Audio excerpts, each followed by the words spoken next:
Bienvenue à tous. Je vous le disais à l'instant, le Premier ministre Choguel Kokalla Maïga sera à la barre devant le Conseil national de la transition ce jeudi 21 avril 2022. Il est interpellé selon plusieurs membres de l'organe dans le cadre des questions d'actualité et de l'état d'avancement de la mise en œuvre du plan d'action gouvernemental présenté devant le même organe de la transition il y a de cela 8 mois.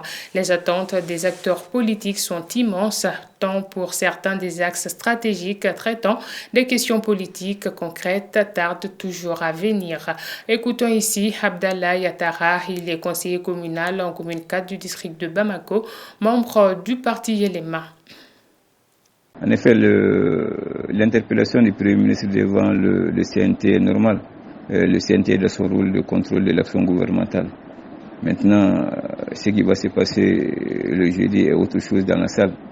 Et moi, d'abord, par rapport à la forme, le Premier ministre a présenté un plan d'action gouvernemental sur 4 axes et sur 8 mois, et budgétisé à près de 2100 milliards de francs CFA. D'abord, moi, j'accuse d'abord le CNT pour avoir même voté ce plan d'action gouvernemental. Vous vous rappelez que le plan d'action gouvernemental de Mokhtar Ouane n'était pas budgétisé, c'était confronté au budget d'État. Et Choguel nous présente un plan d'action gouvernemental sur 4 axes et budgétisé à 2000 milliards, 2050 milliards, presque l'équivalent du budget d'État. Je vous rappelle que le budget d'État c'est 2700 milliards, et y compris le déficit. Sans le déficit c'est 2100 milliards.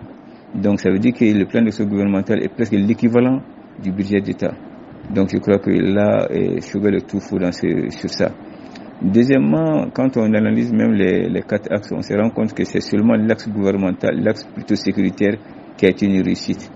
L'axe sécuritaire qui a été une réussite, on a constaté la montée en puissance des FAMA, on a constaté la récupération de beaucoup de villages qui étaient occupés, donc l'équipement aussi des forces armées de sécurité, ça vraiment ça a été une réussite. Mais les 3 autres axes, il faut reconnaître que c'est vraiment un échec. D'abord, les élections n'ont pas été organisées, ni les élections municipales, ni les élections générales, c'est présidentielles et législatives.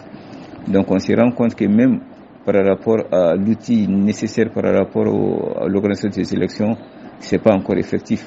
L'agence indépendante de gestion des élections n'est pas encore votée par le CNT.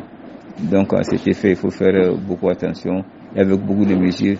On se rend compte même que beaucoup d'actions dans le plan d'action gouvernemental sont des actions régaliennes de l'État qui n'avaient même pas besoin d'être budgétisées.